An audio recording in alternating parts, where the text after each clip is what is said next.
Okay guys, welcome back. I'm your host Victor, and right now I am pretending to be a seasoned YouTuber. No, really, I'm really impressed with them being able to talk, speak really fast. I don't know about you guys, but I do spend a lot of time watching YouTube videos. And because of YouTube, I ended up buying these lightings.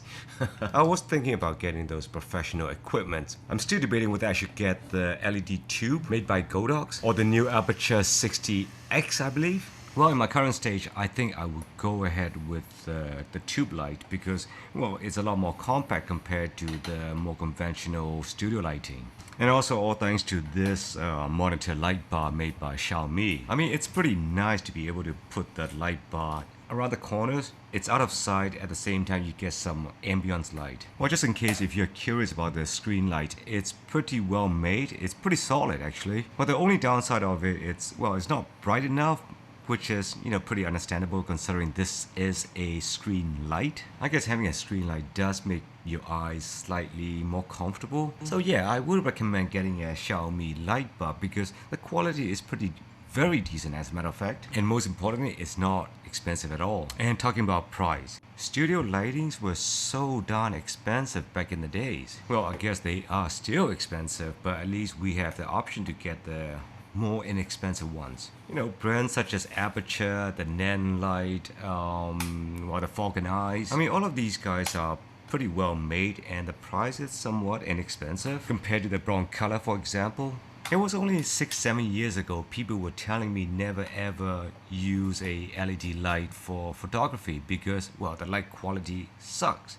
Well, just look how far it has come. I'm not referring to this night light, okay? Okay, I'm not saying this night light is bad. It's pretty decent for its price and it has a motion detector built in. Okay, what we have here is the Nanoleaf. Again, it's the LED light. Yeah, I have to say I like the LED light because they don't get heat up a lot. And that's pretty important, especially during the summer.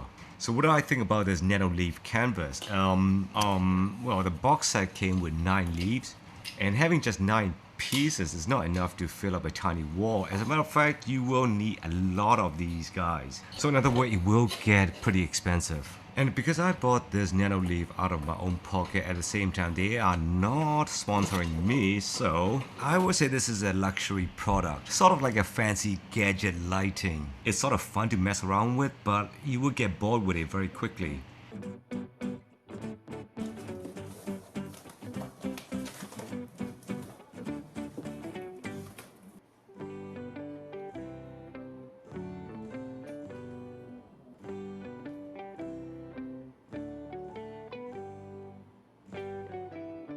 And because I'm not a professional videographer, I am taking my time to build this rig for my Black Pocket 4K. The darn thing has a really long name, damn. Now correct me if I'm wrong, it seems there are only 2 major brands out there, the small rig and the tilter. Between these 2 companies, I think tilter is better looking. But function wise, I'm guessing they are both the same. And since I don't have to impress my clients with their fancy equipment, I don't have to get the tilter because, well, small rig is slightly cheaper, I think. Yeah, I would recommend small rig. It's for the price, it's pretty top notch. Back then I was using really right stuff, the RRS ball heads, the plates and all that. You see, the amount of money that I spent getting those plates and ball heads, I could probably get myself a Leica M10. I don't regret it. You have to admit it, really right stuff, they make excellent products. Premium products at a premium, ultra premium price. By comparison, small rig, it feels cheap. But I'm glad we have a small rig today. Frankly, I've outgrown RRS. It's more like I don't want to pay for that price anymore. I'm not sure if you guys feel it that way, but I think still shot photography is dying. I mean, just look at all these latest cameras. They really emphasize on the 4K capability, 6K, even 8K. I mean, just look at these new cameras. They may look like still shot cameras, but the main selling theme is actually video. I go to YouTube not to look for the latest still shot cameras, but instead I would actually look for everything that's related to video making. such as lightings, sliders, cinema lenses, tripods and video heads. I mean, even though I have lots and lots of tripods. I'm not sure if it's because of the YouTube algorithm, but there are tons and tons of accessories in the video sector. I get the impression that video sector is a lot more vibrant compared to the still shot. Well, maybe video is the new photography. Now again, I'm not trying to promote small rig or not. This video is really about my recent purchases, that's all. But I do want to raise an issue about this base plate made by Small Rig. The build quality is very good. The asking price, well, I feel very comfortable with it. Now the only problem with this base plate is the locking mechanism. Whenever you rotate the lock, there isn't enough clearance to make a full rotation. Well, it's not a big issue, I could still lock the rod down, but I thought it might be a good idea if they could raise the base plate just by a little bit, just to get more clearance. I mean, this base plate is not a custom made specifically for the Blackmagic, so it's all good.